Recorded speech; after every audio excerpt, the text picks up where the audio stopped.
Assalamualaikum warahmatullahi wabarakatuh. Kembali lagi di Inopi Nasyiah on Podcast bersama saya Vina Nur Indasari selaku host hari ini. Alhamdulillah hari ini merupakan series ke-8 dari Nasyiah on Podcast. Hari ini kami akan mengajak para Yunda dan teman-teman untuk berbincang-bincang bersama narasumber kita tentang memaknai Sumpah Pemuda. Oleh karena itu, di studio hari ini telah hadir narasumber kita yang sangat luar biasa. Beliau merupakan Dekan Fakultas Hukum Universitas Muhammadiyah Pontianak.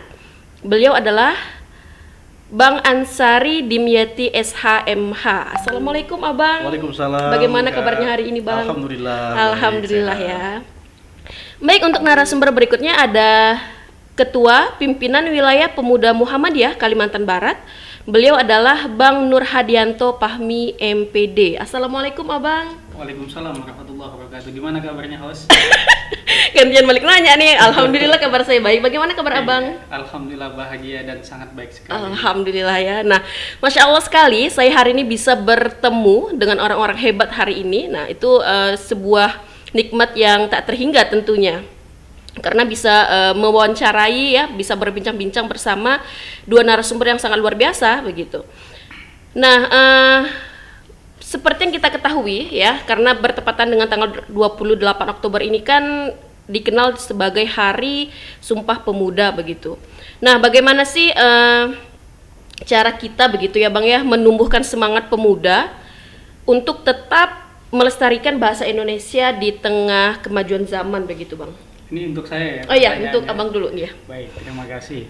Jadi yang pertama tentu Sumpah Pemuda 28 Oktober 1928 itu tidaklah kita jadikan sebagai perdebatan sejarah berikutnya, karena kita sebagai bangsa sudah mengakui secara konstitusional bahwa Sumpah Pemuda adalah bagian terpenting atau catatan sejarah besar bagi kebangkitan semangat nasionalisme dan semangat juang angkatan-angkatan muda pada masa itu.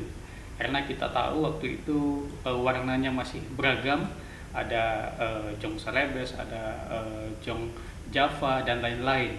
Tapi dengan adanya Sumpah Pemuda semuanya terikat pada 3 hal. Ada bicara tentang bahasa, bicara tentang bangsa, dan bicara tentang tanah air. Tadi ditanyakan terkait bahasa Indonesia. Kita ketahui bahwa bahasa Indonesia adalah khazanah yang menjadi bahasa yang membanggakan bagi kita. Karena dalam catatan sejarah, bahasa adalah sebuah simbol yang dapat menyatukan berbagai persepsi dan dapat menghadirkan berbagai pemikiran. Terus bagaimana cara kita menumbuhkan rasa cinta bahasa ini di tengah-tengah masa kini atau kita sebut dengan masa revolusi industri 4.0 ini, karena kita tahu bahwa sekarang akronim-akronim itu muncul dengan berbagai hal yang kadang apa bahasanya itu ya, ia tidak lagi beraturan. Makanya saya juga mengikuti satu akun di Twitter, itu akunnya Ivan Lan kalau tidak salah saya. Beliau itu ahli tentang bahasa, terutama bahasa Indonesia. Yang beliau lakukan adalah mengkampanyekan bahasa Indonesia ini secara happy gitu, secara fun. Bahwa misalnya ada bahasa-bahasa yang viral, beliau coba, oh ini konteksnya begini. Ada juga Abang Topik itu kalau tidak salah saya di akun Twitter, dia senang mengoreksi surat-surat resmi pemerintah.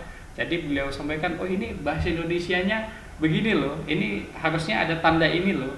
Ini juga menarik sehingga masyarakat kita ini kan senang dengan sesuatu yang unik. Makanya dalam ilmu komunikasi itu, ketika kau ingin menjadi perhatian maka berlakulah abnormal begitu. Abnormal itu bukan berarti kita menjadi gila atau kita berbuat sesuatu di luar etika, tidak. Tapi tunjukkan bahwa kau itu unik dan beda. Nah, disinilah bahasa Indonesia itu unik dan beda. Uniknya bagaimana? Bahasa Indonesia hanya dimiliki oleh orang Indonesia.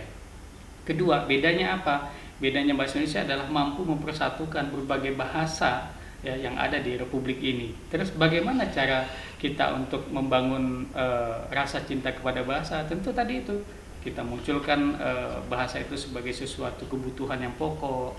Kemudian kita munculkan bahasa itu adalah sebagai bentuk karakter anak bangsa.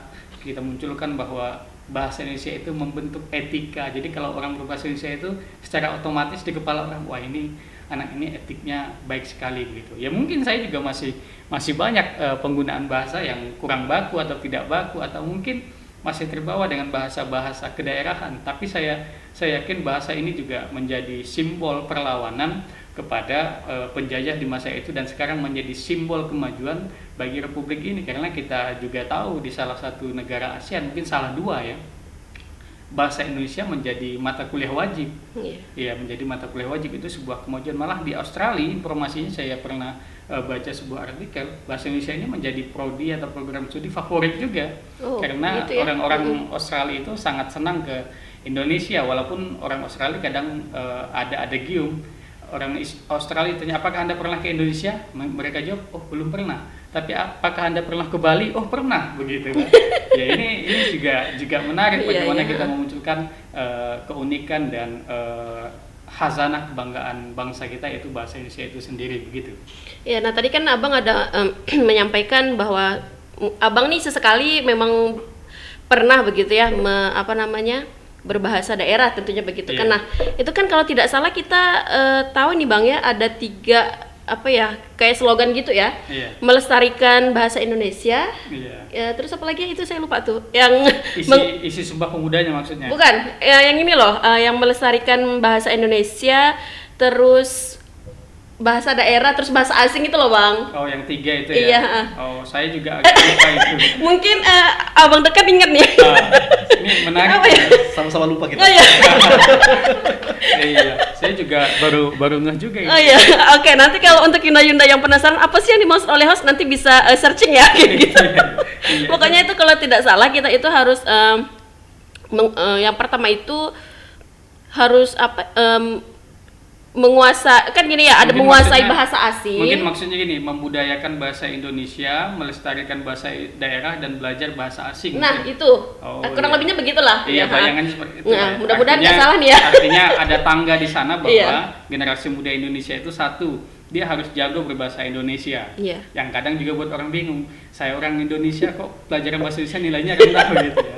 Terus yang kedua, tetap menjaga bahasa daerah, karena kita tidak ingin seperti misalnya bahasa Tagalog di salah satu negara di ASEAN ini yang mulai hilang.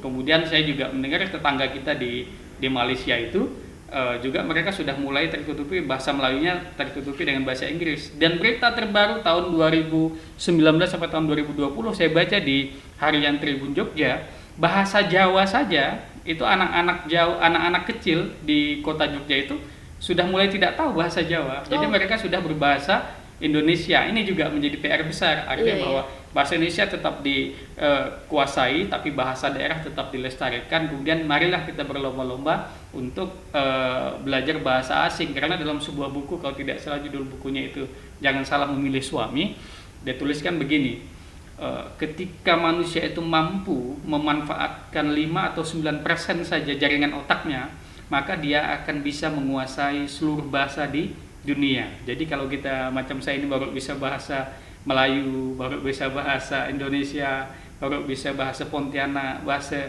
apa lagi ya, lupa lah kita kan. Nah ini keluarnya bahasanya nih kan. Nah, tapi berarti baru 0,sekian persen memanfaat. Tapi saya yakin Bang Dekan ini punya argumentasi tentang bahasa ini yang lebih banyak lah. Silakan. Silakan. Mungkin selebihnya nanti netizen bisa komen. Gitu. Boleh nanti ya, tulis di kolom komentar. Nah baik, kita lanjut di pertanyaan untuk Bang Dekan. Nah kira-kira apa sih yang Abang tanamkan begitu ya untuk kepada mahasiswa gitu sebagai agen perubahan sehingga mereka mampu berperan aktif dan memberikan warna positif di masyarakat begitu Bang? Iya, Fakultas Hukum UM Pontianak sejak berdirinya di tahun 2017 sampai dengan sekarang, dan insya Allah tahun ini meluluskan angkatan pertama ya. Itu tidak hanya bertujuan pada pengembangan dan kemudian kemajuan akademik di bidang di 4 bidang catur dharma perguruan tinggi, baik itu pendidikan, pengajaran, kemudian penelitian, pengabdian kepada masyarakat dan al-Islam kemuhammadiyahan, tapi juga dengan berdirinya Fakultas Hukum di salah satu amal usaha Muhammadiyah itu kemudian membangun karakteristik yang ditanamkan oleh Persyarikatan Muhammadiyah itu sendiri, bahwa Persyarikatan Muhammadiyah sebagai organisasi dakwah, nilai-nilai keislaman tersebut harus ditanamkan melalui organisasi-organisasi yang ada di dalam Fakultas Hukum itu sendiri, seperti misalkan Komisariat Ikatan Mahasiswa Muhammadiyah Fakultas Hukum, kemudian Badan Eksekutif Mahasiswa, kemudian Dewan Perwakilan Mahasiswa dan seterusnya, dan organisasi-organisasi yang lain begitu, maksudnya semacam UKM, seni dan seterusnya, itu harus memiliki kepribadian-kepribadian baik secara nasional begitu, apalagi ini kaitannya dengan kepemudaan, artinya aktualisasi diri terhadap organisasi itu penting di samping adanya pembelajaran di kelas begitu. Jadi ya kita tanamkan bahwa tidak hanya sekedar pembelajaran di kelas itu penting dengan catur dharma perguruan tinggi tadi, tapi begitu juga dengan organisasi. Jadi mereka harus pandai berbagi waktu dan memanfaatkan masa tempuh kuliah selama 4 tahun itu dengan mengaktualisasikan diri tadi. Begitu. Iya. Contoh, mungkin bisa diberikan contoh nih Bang, model aktualisasi mereka kepada masyarakat begitu misalnya. Ya, selain daripada dalam berorganisasi itu kan banyak aktivitasnya, Kak. Banyak sekali aktivitasnya, jadi bukan hanya sekedar berorganisasi atau maksudnya dengan struktural yang ada, tapi mereka menyelenggarakan banyak sekali kegiatan seperti misalkan webinar, kemudian bersosialisasi dengan BEM atau organisasi-organisasi kemahasiswaan di luar daripada Muhammadiyah itu sendiri, kemudian juga melakukan pengabdian kepada masyarakat, turun langsung atau terjun langsung ke masyarakat untuk mengabdi, kemudian membuat karya cipta yang karya cipta tersebut dapat dimanfaatkan oleh orang banyak gitu, oleh masyarakat. Jadi banyak sekali kegiatan yang harus mereka lakukan selama masa tempuh perkuliahan, tidak hanya dalam kelas tapi juga di luar kelas. Tapi juga di luar kelas begitu ya, Ya. Bang ya. Oke. Ya. Baik, nah kembali lagi nih ke Bang Hadi. Bagaimana sih Bang peran kita sebagai pemuda untuk berkontribusi dalam bangsa dan negara, khususnya untuk wilayah Muhammadiyah itu sendiri, Bang? Baik, ketika kita bicara tentang peran pemuda, maka kita berpikirnya luas ya. Tapi ketika kita mengubah itu dari hal sederhana, maka itu akan mudah. Apa hal yang mudah? Misalnya kita mampu menjaga kebersihan, itu sudah pemuda berperan untuk negara ini. Artinya apa? Dia membuang sampah pada tempatnya, kemudian dia mampu menjaga keseimbangan lingkungan, dia mampu ikut menghijaukan atau menjaga iklim dunia. Itu sudah berperan besar, tapi dengan perbuatan kecil begitu. Kemudian apa hal lain? Ya, dia berbagi ilmu. Sekarang kan untuk mendapatkan informasi itu mudah sekali. Apa yang bisa menjadi hal utama dia? Ya, dialah yang menjadi benteng hoak ya. Jadi kalau ada berita hoak, dia tidak buru-buru men-share-nya, dia melakukan validasi dulu baru dia share. Jadi dia dapatkan informasi ini provokatif, wah ini kalau diteruskan ini berbahaya gitu. Berbahaya bagi hubungan baik antar orang, kemudian ya efeknya kan berbahaya bagi hubungan baik antar bangsa nantinya. Akhirnya keretakan bangsa bisa hadir di sana. Makanya untuk melakukan hal-hal sederhana itu, satu tadi bisa menjaga kebersihan, yang kedua menjadi benteng hoak ya. Kemudian kalau dalam hal, kan ada tagline begini, bukan tagline, ada gium lagi ya. Ada satu kelompok yang ingin merusak suatu karakter bangsa, maka dikatakan lakukan dengan 3 hal, yaitu food, fashion, and film. Nah ini, jadi bagaimana ya pemuda mampu menjadikan food, fashion, and film ini sebagai hal positif, bukan hal negatif. Misal kita makanan, lupa kita dengan lemper, lupa kita dengan pisang goreng srikaya kan, lupa kita dengan bubur pedas gitu. Taunya maunya pizza, maunya burger, maunya ayam goreng yang pakai tepung-tepung begitu. Itu juga mengubah mindset. Dia lupa bahwa dia punya kekayaan sendiri, tapi karena biar kelihatan keren dia pilih ini. Ini juga bahaya. Makanya pemuda harus bisa menyaring itu. Misal kalau saya udah berkeluarga, bagaimana anak saya itu saya kenalkan dengan makanan-makanan tradisional biar dia tahu bahwa ini hal khazanah bangsa kami. Ya bukan berarti melarang makan sana, silakan boleh, tapi tidak menjadi hal yang utama begitu. Kemudian fashion, ini drakor ya, drama Korea, sehingga rambutnya kulitnya agak-agak kurang putih tapi rambutnya dipirang-pirangkan. Ujung kita lihat ini orang habis berjemur di tanah gambut atau apa begitu. Artinya ada karakter bangsa ini, apa sih fashionnya bangsa ini? Tentu kita menjaga nilai ketimuran. Nilai ketimuran itu tidak identik dengan Islam, tapi identik dengan sopan santun. Berpakaian sopan itu seperti apa? Menyesuaikan. Kalau kita hadir ke acara formal, pakailah pakaian yang menyesuaikan. Ini juga perlu kita tanamkan. Kemudian yang terakhir, film. Ini saya pernah diskusi dengan salah satu komisioner lembaga sensor film, bahwa katanya orang sensor film itu menyarankan apa? Jangan ada TV di rumahmu.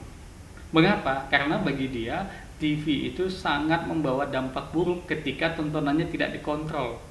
Ya kita tahu ya sekarang bagaimana anak itu meniru. Saya kadang menyebut anak saya, lah kamu ini anak YouTube. Mengapa saya sebut anak YouTube? Dia nggak nyebut ikan tapi fish. Dia nggak nyebut kucing tapi cat. Karena dia nonton di YouTube Kids itu yang berbahasa itu. Walaupun tadi kita bicara bahasa itu penting. Tapi ini juga kita melihat menjunjung tinggi nilai bahasa tadi. Wah, ini anak kita harus kita kontrol, ini harus kita saring. Jadi sekarang orang mungkin sudah mulai meninggalkan TV, tapi tidak bisa lepas dari gadget. Gadget ini film bisa hadir di sana, apalagi sekarang ada channel-channel berbayar ya, free kita di situ. Jadi kalau nilai-nilai film itu yang kita serap itu negatif, maka itu akan berdampak buruk. Makanya peran pemuda harus bisa menyaring tiga ini, tapi menyebarkan aura positifnya, bukan negatifnya. Saya pikir itu dulu langkahnya, jaga kebersihan untuk iklim dan sebagainya. Kemudian tadi menangkal hoax, yang ketiga itu menjadi agen perubahan, menyaring tiga F tadi itu. Food, fashion, and film begitu. Oke, itu untuk hal yang sederhana saja lah ya, menjaga kebersihan begitu ya, untuk lingkungan. Nah kemudian apakah ada tantangan begitu Bang? Tantangan mungkin tantangan terberat lah yang dihadapi oleh pemuda saat ini. Oh pasti ya. Jadi sebenarnya tidak hanya pemuda, negara itu kan menyebut dengan ATHG ya. Dalam konsep Polhukam itu ada istilah ATHG, itu orang hukum tahu betul itu. Jadi ada ancaman, ada tantangan, ada hambatan, ada gangguan. Jadi pemuda juga merasakan itu. Apa sih tantangan terbesar saat ini bagi pemuda? Ya teknologi. Mengapa? Kita tidak menutup kemungkinan ya teknologi ini menjadi pengganti berbagai hal. Walaupun dalam sebuah penelitian bahwa salah satu yang tidak bisa digantikan adalah guru, dan saya meyakini Muhammadiyah termasuk organisasi yang peka menciptakan guru-guru yang profesional, karena Muhammadiyah tahu bahwa peran guru itu tidak boleh diganti oleh robot. Jadi di negara-negara tertentu mungkin ya banyak sudah digantikan oleh teknologi. Teknologi di sini maksudnya apa? Teknologi yang bisa menjadikan kita jauh dari hubungan. Makanya ada istilah kan, gadget itu mendekatkan yang jauh tapi menjauhkan yang dekat. Nah, itu juga menjadi tantangan besar. Bagaimana kita berkomitmen. Di salah satu rumah makan di Swedia kalau tidak salah saya, mereka buat program. Jadi ini meja makan, di sini dia simpan tempat HP, ada gembok. Jadi misalnya kita makan berkeluarga, siapa yang menyimpan HP-nya di situ maka akan dapat diskon 25%. Terus kuncinya dipegang oleh bapaknya. Jadi selama makan tidak boleh pegang HP. Jadi di sini ada box, dia simpan HP semua di situ, dia makan dan berdialog. Nah, ini membangun ikatan batin. Makanya mengapa seorang anak ikatan batinnya kuat dengan seorang ibu ketika dia mendapatkan ASI, karena beda suasana batinnya. Begitu juga kita, ketika kita ngomong dengan gadget tapi ngomong langsung begini, rasa hangatnya, rasa akrabnya itu akan terasa beda. Makanya kita hidupkan itu. Makanya saya pernah menonton cuplikan di salah satu acara televisi itu, Sujiwo Tejo mengatakan, ketika saya menghadiri sebuah acara dan saya berkomitmen mengikutinya, misal ini ya, dia akan tulis status di WA misalnya, saya pukul sekian sampai sekian tidak dapat dihubungi karena saya berkomitmen mengikuti kegiatan ini. Dia simpan HP-nya itu.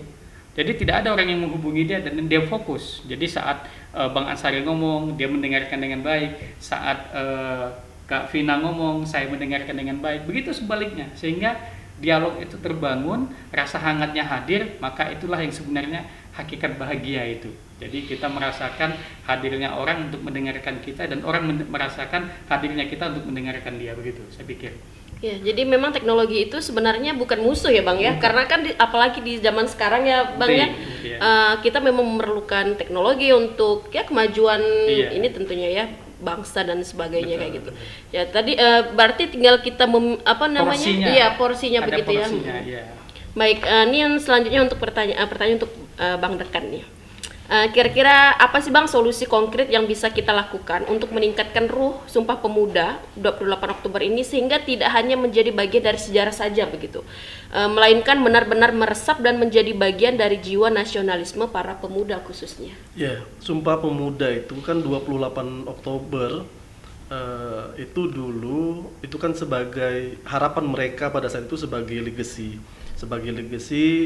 sebagai warisan, dengan harapan tadi bahwa generasi berikutnya di Indonesia ini agar lebih beradab, agar lebih maju peradabannya, kemudian persatuannya juga lebih baik begitu, diharapkan begitu. Nah sekarang menyambung tadi apa yang dikatakan Bang Nur Hadianto bahwa tantangan kita pada saat ini adalah teknologi informasi. Kan kita melewati masanya itu sejak akhir tahun 1990-an.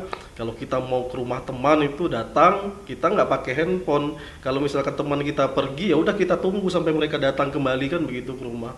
Tidak secepat ini harus informasi, dan itu menjadi tantangan. Begitu juga dengan aspek-aspek yang lain. Sejak awal milenium dengan ditandai tahun 2000-an awal sampai dengan sekarang, mulai tadi komputer besar sampai dengan handphone yang setipis ini, semuanya instan, media sosial luar biasa. Artinya kita beralih masa hidup itu, mulai dari kita bangun tidur mau sampai dengan bangun tidur itu kita pasti menghadapi gadget. Jadi beralih kebiasaan-kebiasaan yang ada. Nah tantangannya kemudian bahwa kontrol itu harus dilakukan, ambil hal-hal yang positif dalam media informasi atau teknologi informasi, tapi buang jauh hal-hal yang negatif. Seperti kebiasaan atau habit yang terbangun tadi yang dikatakan oleh Bang Nur Hadianto, yaitu fakta hari ini yang kemudian kebiasaan atau sikap-sikap atau adab-adab yang hadir pada saat itu harus diperbaiki. Misalkan seperti dampaknya kalau dalam aspek hukum, misalkan perundungan atau bullying, kemudian persekusi, hate speech, ujaran kebencian. Nah ini salah satu dari persoalan atau tantangan yang dihadapi oleh pemuda atau generasi hari ini untuk diperbaiki, untuk dibetulkan, jangan sampai ada lagi di media sosial. Karena kalau tidak dibatasi atau tidak diajarkan atau tidak dididik hal tersebut, maka kemudian peradaban kita bukan maju sesuai dengan cita-cita dari pendahulu bangsa, tapi mundur peradaban kita. Peradaban itu yang penting, tapi bukan sekedar keilmuan tadi, tapi peradaban. Makanya disebut dengan peradaban adab gitu ya, bukan ilmu yang didahulukan tapi adab yang didahulukan. Begitu. Ya, memang itulah pentingnya adab begitu ya, karena kan kalau tidak salah ulama juga pernah mengatakan belajar adab etika itu jauh lebih lama gitu ya Bang ya, waktunya daripada kita menuntut ilmunya itu gitu. Karena itulah sangat pentingnya adab begitu dalam mempelajari ilmu. Nah baik, kemudian kembali lagi ke Bang Hadi, bagaimana sih seharusnya pemuda itu bersikap dalam menghadapi situasi yang serba sulit ya, dari krisis ekonomi, kemudian degradasi moral, apatis terhadap sosial dan sebagainya begitu Bang. Baik.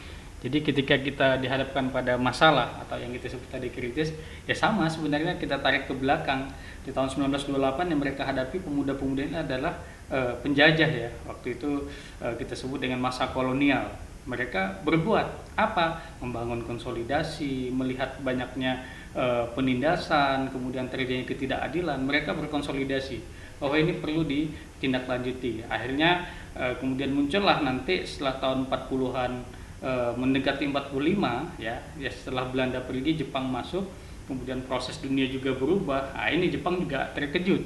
Kalau kita baca sejarah mengapa Jepang sempat membuat BPUPKI sampai dibentuk PPKI, itu juga Jepang terkejut dengan perubahan besar yang terjadi di dunia pada masa itu. Terus pemudanya bagaimana? Pemudanya berjuang. Walaupun kita ketahui kalau kita baca sejarah ke belakang, Belanda itu mengakui kemerdekaan Indonesia itu bukan 17 Agustus, tapi setelah KMB itu, setelah konferensi meja bundar, yang juga di sana ada pahlawan dari Kalimantan Barat ya berperan besar, yaitu Sultan Hamid II sebagai pelopor pertemuan itu, sehingga kita mendapatkan kemerdekaan penuh 1949 itu. Sebenarnya sebelumnya juga ada penuh, tapi ini bicara tentang pengakuan. Nah, terus bagaimana lompatannya ketika di masa revolusi industri ini? Apa tantangan yang tadi terjadi? Misalnya saat ini pandemi lah ya. Yang paling nyata itu pandemi. Bagaimana peran pemuda? Yang satu yang pasti adalah pemuda menjadi pelopor penerapan prokes, jadi protokol kesehatan. Dan kita melihat sekarang bahwa anak-anak muda ini berperan besar dalam proses vaksinasi, dalam proses pembagian sembako, dalam proses perjuangan di nakes, itu anak-anak muda semua. Sedangkan yang senior-senior ini kita jaga betul. Karena satu orang senior itu bisa berbanding 5-10 orang anak muda ilmunya ya. Kita bicara ilmu, tadi kan bicara adab dan ilmu. Jadi makanya di Muhammadiyah itu sangat menjaga betul pertemuan untuk usia 50 tahun ke atas itu dibatasi. Mengapa? Karena Muhammadiyah melihat bahwa SDM orang-orang tua atau ayahanda di atas 50 tahun ini sangat diperlukan oleh bangsa. Sehingga dijaga betul jangan sampai ini terpapar oleh COVID-19 itu. Mengapa? Karena satu orang yang meninggal saja, kita kehilangan satu orang saja, itu untuk menemukan kader seperti satu orang ini sulit. Nah, makanya kita jaga betul lah. Jadi tadi di masa pandemi ini pemuda harus terlibat menerapkan prokes. Yang kedua, pemuda juga harus berperan besar dalam penghidupan ekonomi. Apa sih yang paling nyata menurut data itu kan di Open Data Kalimantan Barat nih, gubernur kita luar biasa, punya ruangan khusus nih. Bang Dekan ini punya teman di sana yang mengurusi itu. Itu kalau kita akses di Instagram saja, Instagram Open Data itu dijelaskan ada kurang lebih 20-24% pemuda di Indonesia. Sedangkan di Kalimantan Barat ya, 82% pemuda di Kalimantan Barat itu pasti pegang gadget. Nah, terus apa yang diperlukan atau peran pemuda? Dia kembali ke desa. Jadi sekarang pemuda itu sangat diperlukan kehadiran di desa. Untuk apa sih peluang yang paling besar bisnis di sana? Bimbel. Jadi anak-anak sarjana ini membuka bimbel. Jadi orang-orang desa sekarang udah melek pengetahuan bahwa anak-anak ini harus ikut les, bahasa kita ya, harus ikut bimbel. Jadi ini peluang besar bagi para pemuda untuk membuka ruang ekonomi, yaitu membuka bimbel. Kemudian apalagi sih? Membuat makanan siap saji. Jadi orang desa itu yang bertani, dia fokus bertani, malas memasak. Jadi dia pulang dari bertani, dia langsung beli aja masakan jadi. Dia di rumah cukup masak nasi. Kemudian apalagi sih yang bisa dilakukan oleh pemuda di masa pandemi untuk menghidupkan ekonomi itu, yaitu wedding organizer atau fotografer. Jadi dulu di desa itu siapa punya kamera dia makan pasti gratis. Dia cukup bawa kamera aja datang ke perkawinan, dia tukang foto, udah itu aman itu. Ini sekarang jadi mata pencaharian yang luar biasa. Apalagi ya sekarang bicara tentang konten, bagaimana orang membuat konten untuk mendapatkan materi. Ya, kita lihat juga ini di belakang kita punya dapat 100.000 subscribe ya, Pontianak ini ya. Ini juga sesuatu hal yang positif. Jadi anak muda juga ini yang ngelolanya kan, yang ngelolanya kan Bang Feni ya. Bang Feni ini kita ajak untuk bergabung di Pimpinan Wilayah Pemuda Muhammadiyah Kalimantan Barat untuk mengelola tentang Infocom. Kita perlu menggait pemuda-pemuda yang memiliki potensi agar apa? Agar kita mampu lebih maju. Itu yang kita ingin capai gitu. Terima kasih. Oke, Bang, terakhir nih Bang, pertanyaan sebelum kita beralih ke Bang Dekat nih. Alhamdulillah ya terakhir. Iya, terakhir ya Bang ya. Bagaimana proses kaderisasi di Pimpinan Wilayah Pemuda Muhammadiyah Kalimantan Barat dan output yang dihasilkan dalam upaya dakwah Muhammadiyah untuk masyarakat, Bang? Baik. Kalau bicara tentang kaderisasi, tentu setiap organisasi punya ya. Kami itu ada Baitul Arkom Dasar, ada Baitul Arkom Madiyah, ada Baitul Arkom Paripurna. Tapi untuk Kalimantan Barat ini kan budaya tumbuhnya organisasi IMM itu beda. Yaitu kita di sini top down. Top down itu artinya yang tumbuh dulu tuh di tingkat provinsi. Beda mungkin teman kita di Jogja, beda mungkin teman kita di Jawa Tengah, Jawa Timur. Dia itu bottom up. Jadi tumbuh dulu dari bawah, baru muncul ke atas. Kalau kita di top down, makanya pola perkaderan kita selalu dimulai dari atas. Makanya kita di sini beruntung ya AMM ya, kita sebut AMM itu IPM, kemudian NA, kemudian IMM ini menghadirkan kaderisasi yang baik sehingga kami di pemuda ini tidak terlalu sulit. Jadi ketika kami regenerasi ya adik-adik inilah yang akan meneruskan. Sama juga ayahanda kita di Muhammadiyah, ketika mereka melihat pemuda Muhammadiyah ini baik-baik saja dan generasinya baik, mereka tenang. Mengapa? Karena anak-anak pemuda Muhammadiyah nanti yang akan melanjutkan kepemimpinan di Muhammadiyah. Terus bagaimana turunannya dengan dakwah misalnya? Tentu Muhammadiyah itu punya konsep dakwah bil hal ya, artinya berbuat. Makanya kalau dalam tagline-nya Hizbul Wathan itu sedikit bicara banyak bekerja, dan itu dilakukan Muhammadiyah. Di masa pandemi ini data terakhir yang saya baca itu 3 triliun yang sudah dikeluarkan oleh Muhammadiyah. Dan mungkin ya saya tidak meneliti, tapi saya lihat bahwa satu-satunya mungkin ya organisasi di Indonesia, organisasi masyarakat Indonesia yang masih disiplin dengan prokes itu Muhammadiyah. Yang lain saya wallahu a'lam bishawab ya.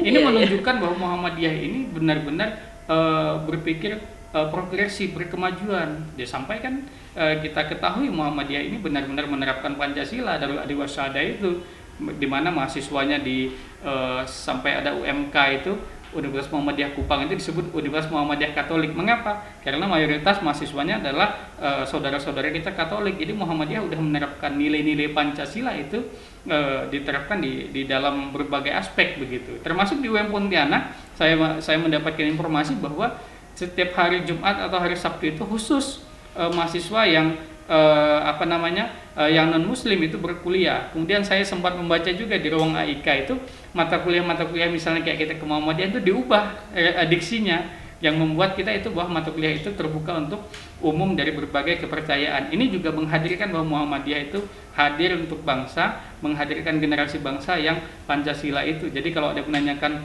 Muhammadiyah itu Pancasila atau tidak sih, tak perlu tanyakan itu. Terus kalau ada mengaku saya Pancasila, saya NKRI, malah kita menanyakan. Terus harus diakui, tapi kita lakukan dengan perbuatan sesuai dengan tagline-nya pemuda Muhammadiyah juga, fastabiqul khairat ya, berlomba-lomba dalam kebajikan. Itu semangat kita bersama, saya pikir itu. Masya Allah sekali ya. Baik, terakhir nih ke Bang Dekan sebelum kita tutup podcast kita hari ini. Bagaimana atau apa sih yang bisa dilakukan oleh Abang selaku Dekan dan akademisi untuk mahasiswa bisa menjadi bagian dari kader pemuda Muhammadiyah dan menjadi kader dalam Ortom begitu, Bang? Ya, sejauh ini memang bukan hanya mahasiswa ya, tapi dosen-dosennya juga kebetulan umur relatif muda, dan kemudian beberapa orang aktif di pimpinan wilayah pemuda Muhammadiyah Kalimantan Barat. Nah, selain daripada itu, tidak hanya dosen, artinya kami juga memiliki kewajiban untuk melakukan regenerasi, kemudian melakukan kaderisasi di ortom-ortom yang ada di Kalimantan Barat. Beberapa orang dosen yang wanita juga aktif di Nasyatul Aisyah, kemudian di mahasiswa, tingkatan mahasiswa juga aktif, baik itu di tingkat kepemudaan, Ikatan Mahasiswa Muhammadiyah tentunya, karena Komisariat Fakultas Hukum juga alhamdulillah aktif, dan bahkan ketua koordinator komisariatnya itu dari Fakultas Hukum, bahkan sampai ketua BEM KM-nya itu dari Fakultas Hukum. Jadi kami tingkatkan, kami motivasi mereka untuk terus ikut andil, ikut aktif dalam berorganisasi di lingkungan Perserikatan Muhammadiyah begitu. Itu yang kami lakukan. Baik, terima kasih. Ini sangat luar biasa ya bincang-bincang kita hari ini bersama para narasumber kita tentunya. Dan ini orang-orang hebat dan masih muda pula nih. Nah, Abang Dekan juga masih terlihat muda dan segar nih begitu. Apalagi ini dong tentunya. Dan kalau tidak salah sedang melanjutkan pendidikan S3 juga ya, Bang ya. Nah, mudah-mudahan kita doakan nih bersama Yunda dan para teman-teman, kita doakan semoga lancar begitu. Amin, ya hingga akhir begitu. Hostnya juga. Baik, demikianlah podcast kita hari ini. Semoga video kali ini bermanfaat dan dapat menambah pengetahuan untuk Yunda dan teman-teman yang menyaksikan podcast hari ini. Terima kasih juga untuk Bang Ansari dan Bang Nur Hadianto yang telah bergabung bersama di podcast Nasyiah Kota Pontianak hari ini. Terima kasih juga untuk para Yunda yang telah setia menonton dan mendukung kanal YouTube Pimpinan Daerah Nasyiah Kota Pontianak. Untuk para Yunda yang baru bergabung, jangan lupa untuk subscribe, like, komen, dan share video ini. Jangan lupa juga ikuti kami di Facebook Nasyiatul Aisyah Pontianak dan Instagram PDNA_Kota Pontianak. Saya Vina Nurindasari selaku host hari ini pamit undur diri. Albiru manittaqo. Wassalamualaikum warahmatullahi wabarakatuh. Waalaikumsalam warahmatullahi wabarakatuh. Terima kasih, Iya, Abang. terima kasih kembali.